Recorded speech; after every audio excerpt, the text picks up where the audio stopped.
Hello.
Howdy folks, everybody hear me okay?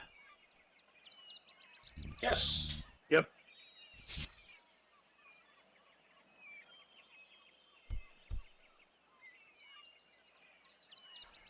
Alright, I guess you might as well go ahead and get started.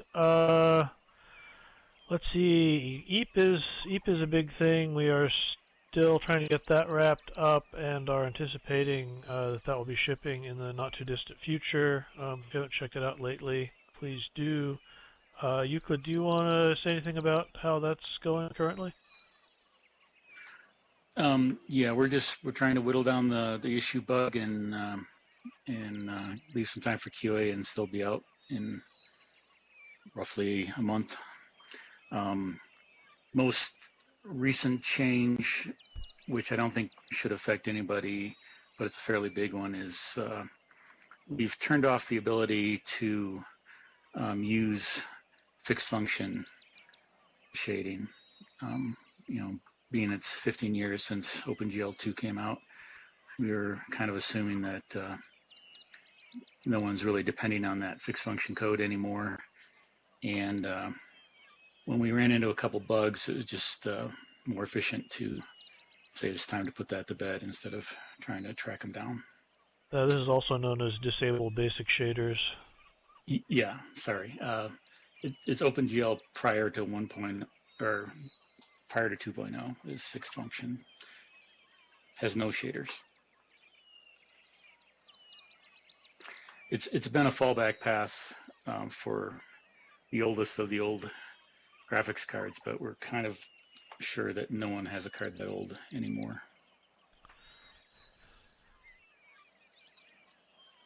In the future, this is post-EAP, but we will be looking to generally simplify our rendering paths as much as we can.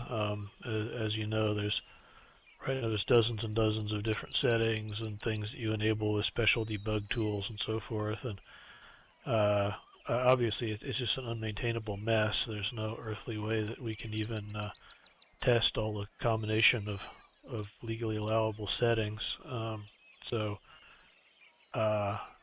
anytime we want to make changes to rendering, then it just complicates all of that. So, this is kind of the first of many. We're going to be pruning that stuff back a lot, but that'll be after ETH goes out.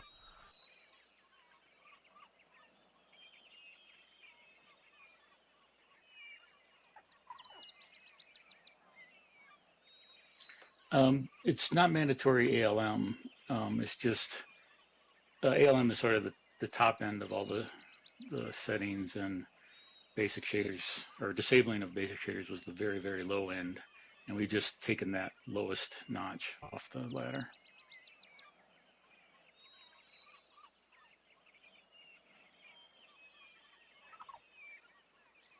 Another thing we haven't done for a while is update the minimum system requirements, but it's pretty likely that some of the stuff that's technically still supported is not systems that you'd really want to be running with at this late date.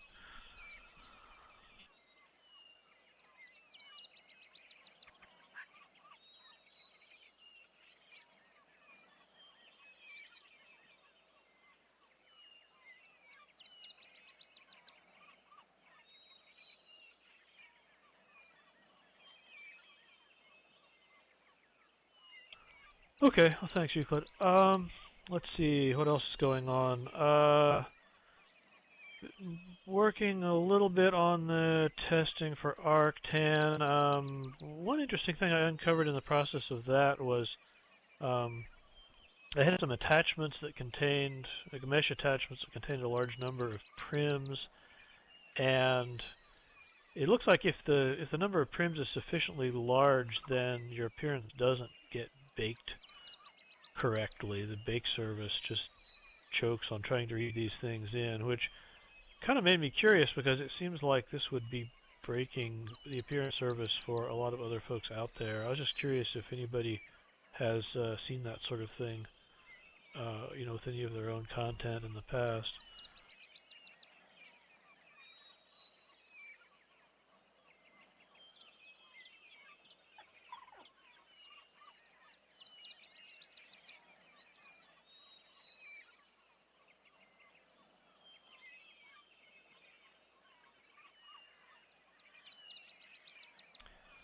The case is that you're putting on an outfit that has a high complexity attachment, like something that has many, like a link set with many prims in it. In some cases, those don't seem to get processed correctly by the bake service, and so your bake doesn't update if you're willing.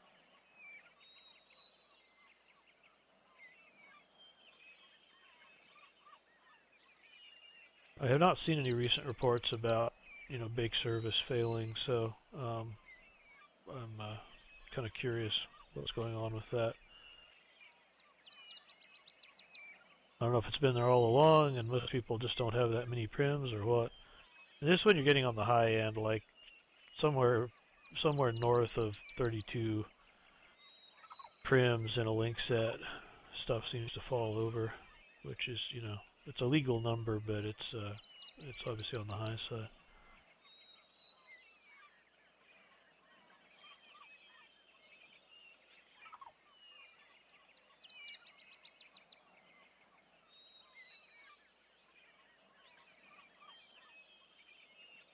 I think it's prims rather than submeshes, but I'm not actually positive what's causing the failure. I just know that there's the particular case I ran into was an object that contains a large number of rigged meshes, and beyond that we haven't really diagnosed exactly where it's failing.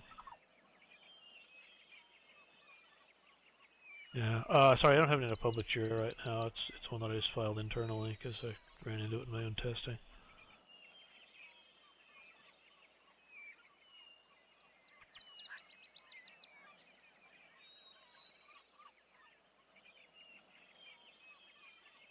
Yeah, if the baking service is working correctly, it shouldn't be trying to process animeshes. The only reason the baking service even looks at attached objects is to figure out vertical positioning for the avatar, and so animeshes should be affecting that. On the other hand, it may have to pull in some of that stuff to even figure out whether it's dealing with an animesh or not, so it could potentially still trigger it, I guess. I'll tell you what, this is getting complicated to explain verbally. I'll try to put in a public-facing Jira so comment on for any of it.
So, Lucy, these are animeshes that you're wearing, and somehow they're showing up as being on your avatar instead?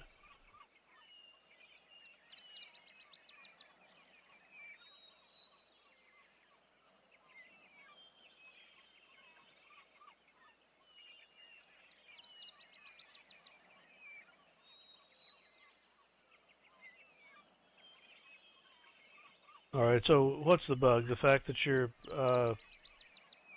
body is having that kind of gray appearance? Body layering when update. Oh, well, yeah, that could conceivably be a similar issue then. If you can repro that with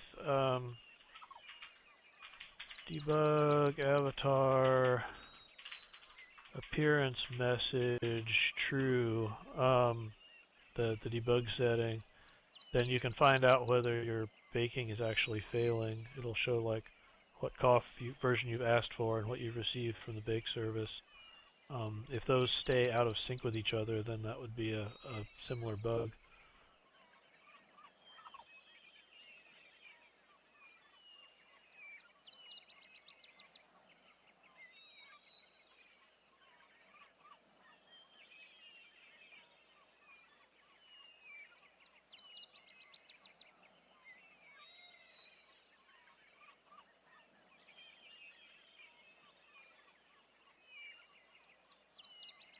Okay, cool. Yeah, the issue I've seen, like Reaper is 100% of the time. It's not intermittent, so if it's something that only happens some of the time, it could be a different issue, but still worth taking a look at.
What about is fully baked?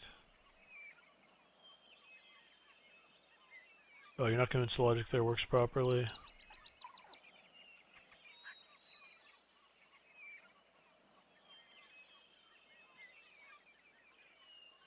Okay, if that was misfiring, I think that would cause you to show up as perma-clouded sometimes. Have you seen that?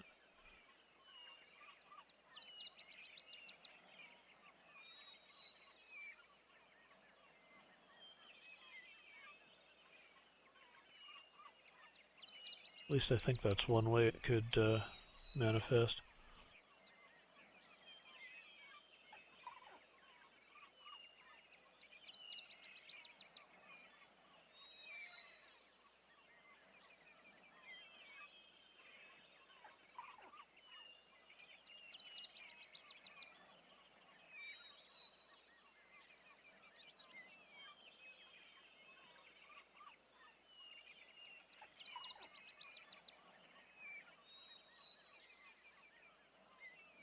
Oh, I see. Yeah, that could be. We may never have reviewed that function when we added the new channels. The original motivation for the is fully baked check was to avoid displaying system avatars when you know, stuff wasn't fully processed. So the other channels may not you know, really require the same kind of handling, since the system avatar doesn't use them anyway. But yeah, if you're using like an aux1 in a bakes on mesh avatar or something, it could be a problem.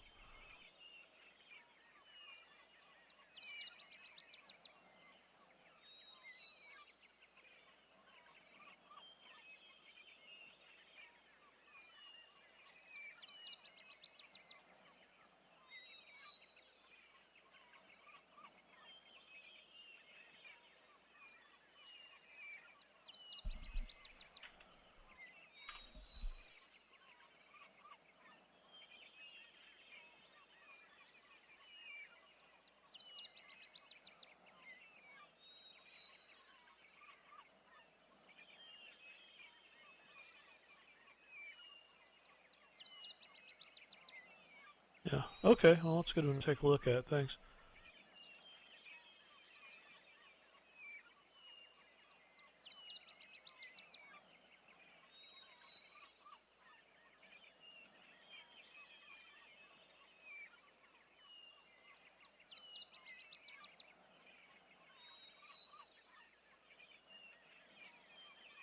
All right. Well, I think that's about it for news and questions on our end. It's kind of open for anything else that people want to chat about at this point.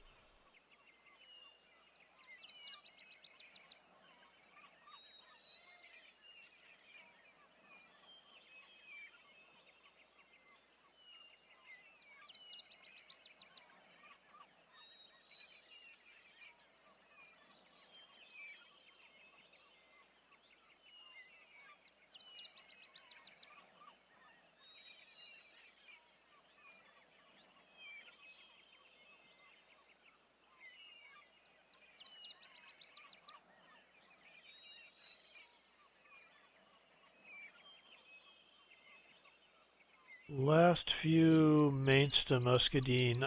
Muscadine's on hold, so it won't be any time right away.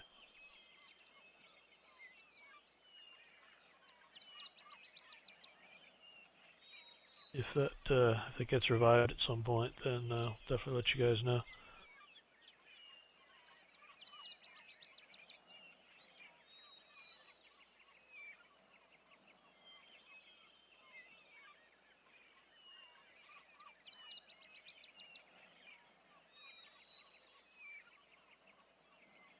Yeah, I like that one too. Just unfortunately, we've got a lot on our pile right now.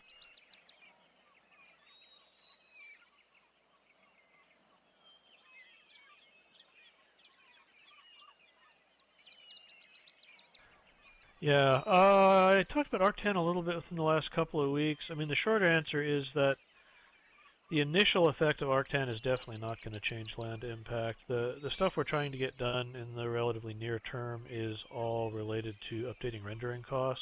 So, we're trying to give people better controls on the viewer side of, what complexity of stuff they want to display, and give them better information about the kind of the real cost of displaying various things. But none of that directly affects impact. So, yeah, you might want to postpone the ulcers. I mean, I hope nobody's getting ulcers anyway, but if you're going to, this wouldn't be the best time for it.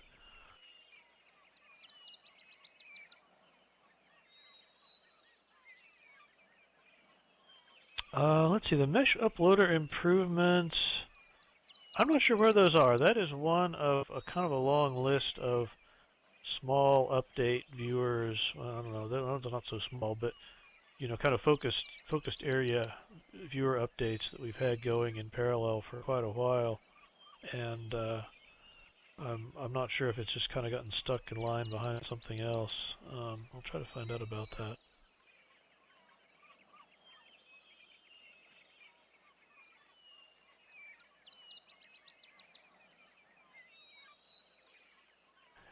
Penny, yeah, that's the idea. We'd like to have better feedback at the level of, avatars, as well as at the level of, kind of being able to drill down in individual attachments.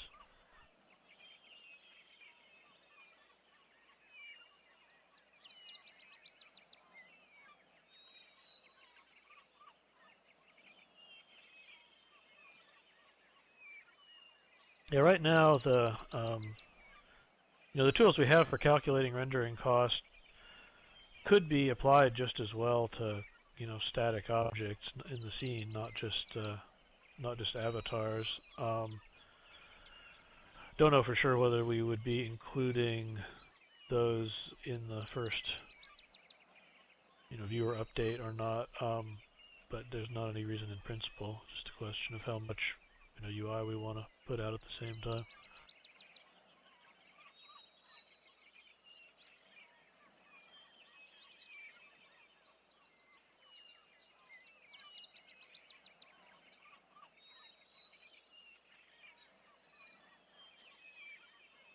Joe, I'm not sure what the consequences are of changing the same texture requirement, or why that's there in the first place.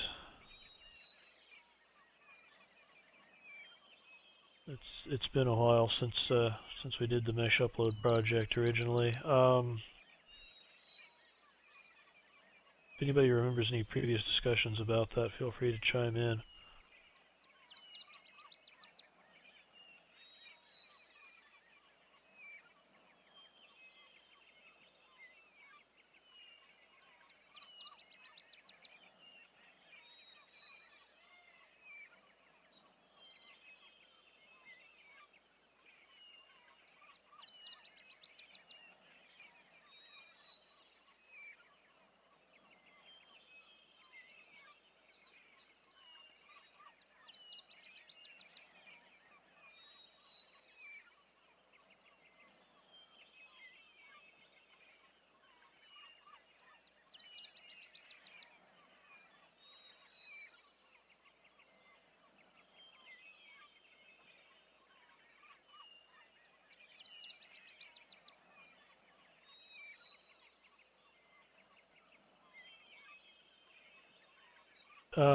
D, you're saying texture issues are a big one because fuzzy drives you crazy. Is this a texture loading issue or a too many textures issue? That sounds more like a loading issue.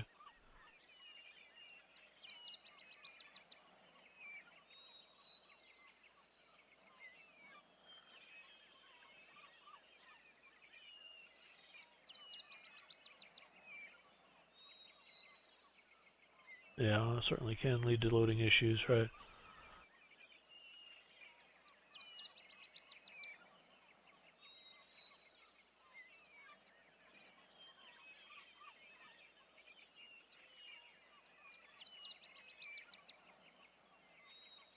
Yeah, one thing we don't really do a great job of giving people feedback about is sort of texture density, right? If you've got a big object, then you sometimes need a big texture to have it look decent. If you've got a if you got a button on your shirt, even if it's a really nice button, it doesn't need a 1024 texture. And I've heard an awful lot of people just kind of slap on the highest res texture on everything, and we don't really highlight the cases where that's helpful.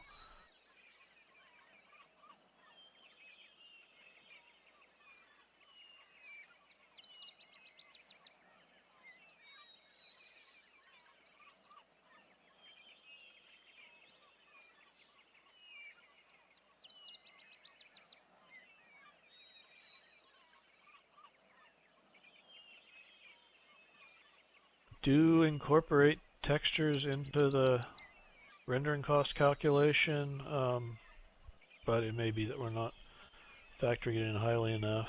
I'm pretty sure it's not part of land impact.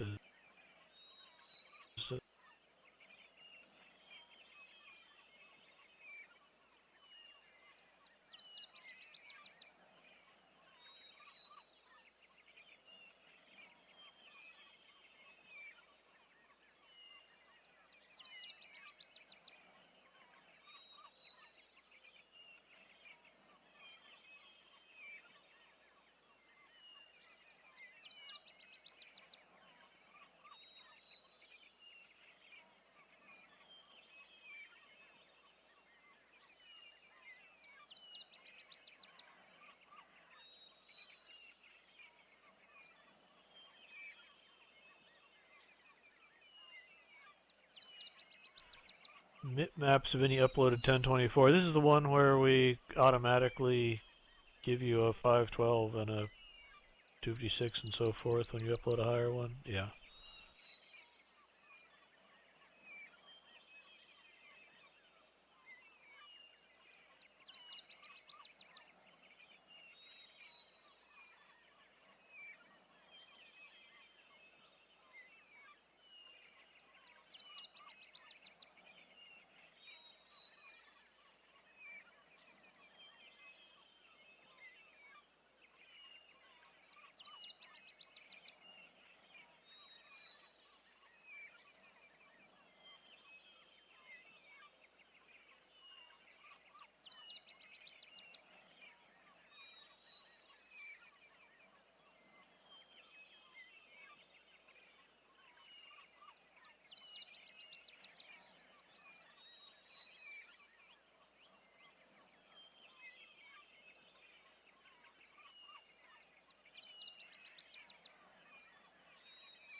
D. I mean, you can have repeating textures on an object, but I'm not sure if that's quite what you mean.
Yeah, Beck, I remember the multi-texture thing. I think it's a good idea. It's just one of those things that's buried under a pile of other stuff right now.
Alpha's glowing under projectors. You may know if there's a JIRA for that?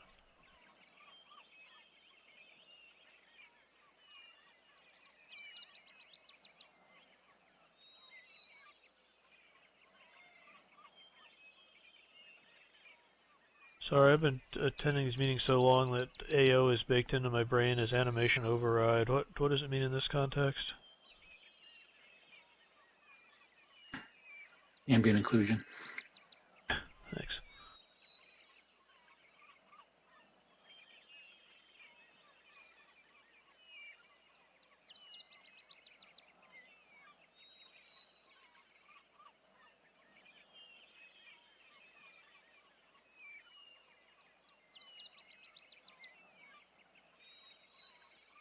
Alpha's glowing under projectors is a current problem in the release viewer. We attempted to fix it in the EAP viewer, but it caused a bunch of other side effects, so that was backed out.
Euclid, is your mic supposed to be on?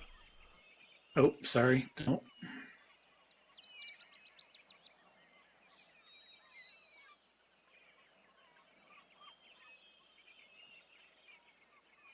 Was I talking to myself as I type? No, I didn't get anything really good.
All right. Well, anything else we want to chat about this week? We can. We'll run off and do other things if you want. Schedule-wise, I think we are off next week for our usual first Thursday of the month thing, and then back after that. I probably need to update the schedule page in the wiki.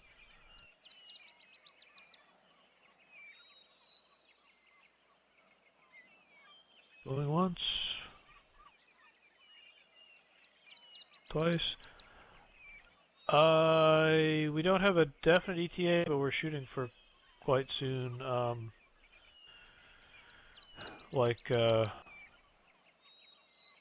At least the development work should be done by end of February. Hopefully, actually get the release out not too far beyond that, if not by then.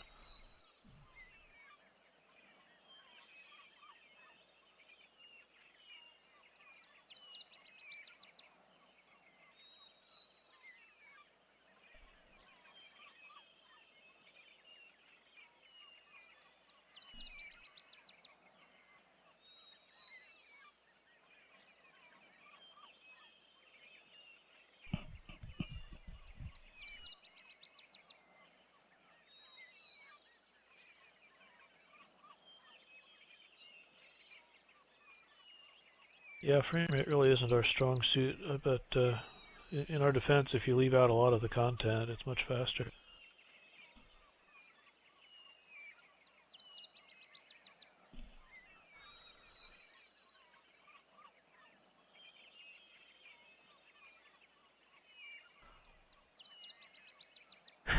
And the UI, yeah. Yeah, we can display a blank screen like nobody's business.